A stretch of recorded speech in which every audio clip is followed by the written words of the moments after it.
everything I ate at 7-Eleven in Japan. First, I got these adorable, fluffy little waffle tacos that were filled with this like really smooth custardy cream. They were so soft, they just melt in your mouth, like such a satisfying texture. And they had dumplings too. They heat them up right there for you, and look at how shiny. They were pretty big too and filled with this yummy pork and chives, and they have this little like container part for soy sauce. Honestly, they were surprisingly delicious. The wrapping was so soft, but not soggy, like a nice stretchy texture. And just look at how many sandwiches. I had to get the mandarin orange whipped cream one because it just looked too good. And they were so juicy, really sugary and creamy, and the bread was super soft. But yeah, I was not expecting them to be that juicy. I also got this like tempura lunchbox that came with all this fried seafood. This big long piece of something was pretty soft and not too fishy, but the big piece of fried whitefish had like a little crisp on it and was pretty flaky. That was my favorite. It also had seaweed and fish eggs, and the rice was nice and sticky. Not bad, not bad. And then they had so many baked goods to choose from. I got this big breadstick that was filled with chocolate cream. It was so soft and fluffy, and the cream was really smooth, and it had like these crunchy chocolate chips too. Again, not too sweet, but really light. And finally, I got some grape gummies that had kind of a skin on the outside, but then inside they were more the texture of like a Mott's fruit snack than a chewy gummy bear, you know? And that's all for today.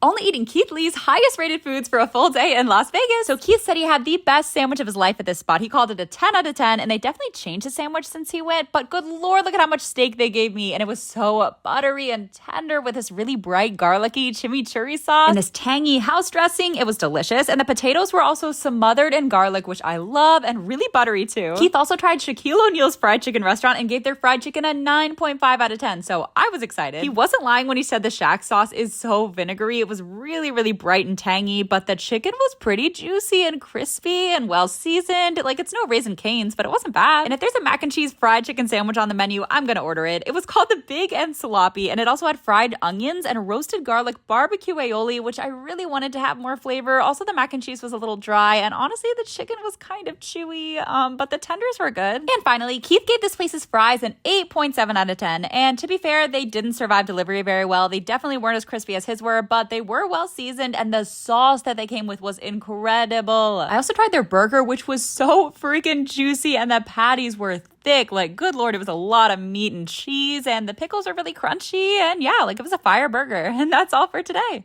Everything I ate for $22 at In-N-Out. Honestly, I had no idea how cheap In-N-Out was. Like, these animal-style fries were only $4.75, and the In-N-Out sauce is kind of fire. It's like sweet and really tangy, so good with the melty cheese. The fries didn't have a ton of flavor and weren't the crispiest, but the toppings made up for it. I also didn't know they had root beer floats. So nostalgic, really creamy and fizzy, and just so simple and delicious. I also had to try this Flying Dutchman, which is a grilled onion wrapped burger, and it's like really messy, but it's pretty great. The onion is almost caramelized. It adds this great crunch. The patties are juicy. The cheese is melty. I don't even really like onions, but yeah, that was fire. I also got the double with pickles and peppers, which is only $5.70, and I feel like that's not much for how much food this is. The peppers were actually so spicy, and the pickles were so crunchy. Like, it's not the best burger I've ever had, but for how cheap it is. But for real, you have to get it with the peppers. They add so much flavor. And finally, I got a shake. I got the chocolate one, which was thick, and honestly, it doesn't really hold a candle to a Frosty, but it's still really creamy, and that's all for today.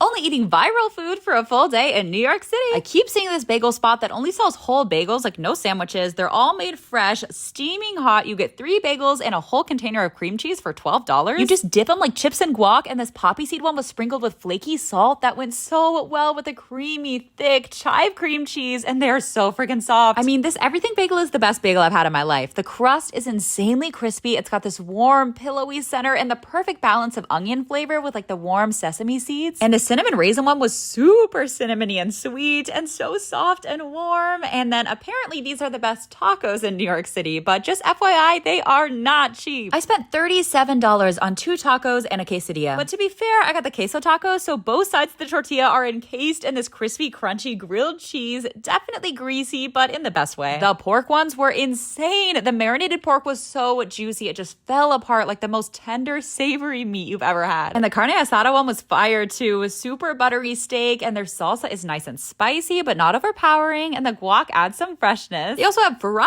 quesadillas. You heard me right. It's a deep fried quesadilla stuffed with meat and onions and guac and salsa and so much melty cheese. It's a heart attack waiting to happen, but it's worth every bite. I also tried the horchata, which was a little too spice forward for me. I don't know, maybe it just had a little too much cinnamon, but it was intense. And that's all for today. only eating at Panda Express for a full day. You guys, I was invited to a Hot Ones event tonight, and I am literally the biggest fan. It was so cool. They let us try Panda Express's new blazing bourbon chicken made with their last dab sauce, which is literally the spiciest sauce. Like last time I tried it, I was crying for 30 minutes. But this chicken wasn't that bad. The heat kind of built over time, so it was more of like a gradual mouth burn than a throat burn. Definitely the best chicken I've ever had at a Panda Express. And then we also got to try the crab rangoon with chili crisp. I didn't even know Panda Express had chili oil, but it's so good. It's got that warm sesame flavor, but it's kind of sweet too, and a good amount of heat, and the crab rangoons are so crispy. They also have apple pie egg rolls. You definitely got to try them with ice cream because they're 10 times better, but it's apple pie and a crispy cinnamon sugar-coated egg roll. Like, what's not to love? I also wanted to actually go to a Panda Express and try the real stuff that's not all fancied up, so I got the chow mein, and it actually had a bunch of like crunchy cabbage and onions that added a lot of texture, and it really has a strong sesame oil flavor, but I love sesame oil, so I kind of liked it. And I had to try the new shrimp with the chili crisp, and it is so crispy, like so much crunch. The chili oil adds a lot of flavor too. I think it's definitely better than the honey walnut shrimp in my opinion. Finally, I got the Beijing beef, which is actually pretty tender, but it's so sweet, like just pure sugar. I have a sweet tooth, and it was still a little too much for me. But yeah, that's all for today. Everything I ate for $350 at a steakhouse in Las Vegas. Okay, so it was Chris's birthday dinner, and we started off with their famous fresh-baked handmade sourdough, which is like the thickest, fluffiest bread you'll ever have. It's like biting into a pillow. They're also known for this thick-cut maple bacon, and I'll say it, this is the best bacon I've had in my life. Like, I don't know how it was so crispy but so tender at the same time. And then Chris said the shrimp scampi was the best shrimp of his life. There were some big boy shrimps and just dripping in garlicky, buttery sauce. And on to the main event, the steak. We went for the filet mignon because we had to, and they give you this amazingly flavorful steak salt and this creamy béarnaise sauce, and yeah, I mean, it just melts in your mouth. And just look at the truffle mac and cheese, like the crispy baked cheese on top with the creamy white cheddar sauce underneath, and it wasn't overcooked at all. And this was called spiced fried chicken, but it wasn't spicy, so I don't know. It came with this thick gravy. There was so much breading. The chicken was definitely super moist, but it was like half breading, so it was a little difficult to just enjoy the meat, but still delicious. And the dessert game was insane. Just look at this gloriously fluffy piece of artwork that they call lemon meringue pie. So light and sugary, like eating a cloud, and the crust was super buttery, and the pie was like tart and bright, and it was perfect. And this hot fudge sundae royale had like 12 different toppings, like this hazelnut sauce that hardened, so it got all crunchy. Also, the pistachio ice cream almost had like a nutty marzipan flavor, like almost bitter, but in a good way. And then I spent like $100 on drinks too. And that's all for today. Everything I ate flying from New York City to China. We flew Japan Airlines, and the first flight was 14 hours, but they had some really interesting stuff like soba noodles, and I think they had seaweed and this like jelly that was kind of sweet. I don't know, but they also had this delicious soy flavor, and they were kind of refreshing too. And the curry chicken looked kind of watery, but the chicken was actually really moist and tender, and the sauce was a little sweet with a nice curry flavor. And honestly, regular rice wishes it was orzo. Like, it's so big and fat, and it carries the sauce so well. They also gave us this side dish of roast beef, which was fine, I guess, and potato salad, and then this super creamy egg salad that was fire. And I love when they give you the fluffy butter instead of regular butter. It's like sweeter, and it's so much easier to spread. And also, they love Haagen-Dazs in China. I don't know why, but I feel like it's the ice cream of choice here, and I'm not complaining. And when I woke up, they gave me a sandwich that looks like they just made it themselves, like right in the back there. It just had red peppers, cheese, and what I think was a cucumber. And anyway, then we landed in Tokyo for the longest layover of my life, and I'll show you everything I ate there tomorrow. And our last flight to Shanghai was only 3 hours, but I swear in Asia, they try to fit the biggest meals into the shortest flights. This barbecue chicken was not the move though. It was so chewy, and the rice was just really bland compared to the orzo. Also, the tofu was pretty flavorless. It just kind of tasted like cold, moist tofu. But again, the Haagen-Dazs is here to save the day. It was milk tea tart flavored, but it tasted exactly like Thai iced tea. Really good. And that's all for today. Everything I ate at the biggest mall in Shanghai, China. This place has 12 stories. They have everything from this massive aquarium to a giant rock climbing wall, and in the basement is a never-ending food court. Like, it feels like it just goes on forever. First up, I saw these guys making baozi from scratch, and I have been dreaming of a big, fluffy, steamy barbecue pork bun since I left China almost 2 years ago. It was so sweet, and the pork is super flavorful, and it's just so pillowy, like so light and soft and delicious. And then I saw some people making gokwai in these clay ovens, and they had whole tubs of chili oil you just paint it on with a brush. And they've been flattened out so thin that you can barely tell they're filled with beef, but the flavor is still there. They're so crispy too. The perfect handheld street food. And soup skewers are the best snack on a cold day. I got them in spicy broth, and look at these gorgeous falafel fish cakes. They have such a fun spongy texture, and they soak up the spicy broth, so they're super flavorful. And these shirataki or 0-calorie noodles have the coolest texture. They like snap as you bite them because they're basically pure fiber. But the beef balls will always be my favorite. They're so like bouncy and juicy, and don't forget to drink the broth. It's delicious. And this cream puff had what looked like spaghetti on top, but it was actually this really smooth hazelnut cream, and then inside it had mochi,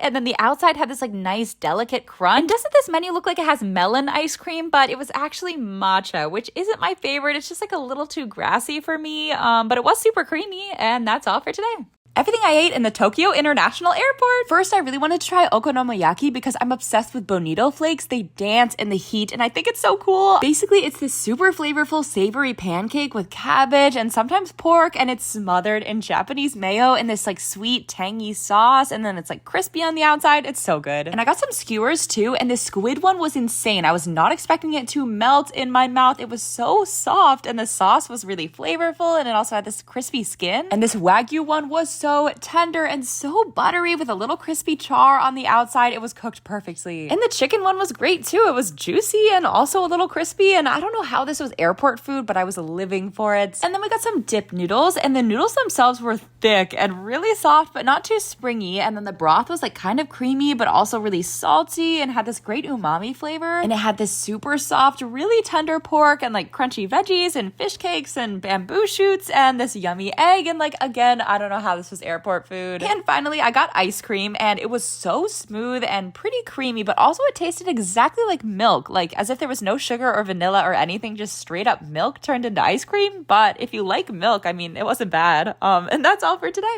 Everything I ate at a buffet in Las Vegas. There's just something magical about unlimited food, like piles and piles of meat. And this one has a noodle bar, which is my favorite. You can add whatever toppings you want and whatever broth. They've got like creamy curry broths and salty, savory, meaty broths. And the noodles are literally the perfect texture, and the mushrooms are juicy. And you know I'm heading straight for the dim sum. Get that sweet chili sauce. And y'all, these were some big boy dumplings. They were stuffed with pork and shrimp, and they had this really tender wrapping. And they just had rows and rows of sushi platters, and the spicy tuna was super creamy. I don't know why sushi is always my favorite hangover food. Also, the egg rolls actually blew me away. I was not expecting them to be so incredibly crispy. They were like really fresh, piping hot. And y'all know that crab leg hack where you tap it on your arm a few times and the meat just pops out, and then you dunk it in the butter. And I think I literally ate my weight in crab legs. And you know, me and Eggs Benny, we have a special relationship. Like, I just want to drink the yolk. Not really, but kind of. I mean, it's so buttery. I also tried the bone marrow, which was delicious. And the biscuits and gravy is such a classic. The gravy had a lot of sausage, but it was really salty. And finally, I got some Oreo crusted chocolate covered strawberries, and that's all for today.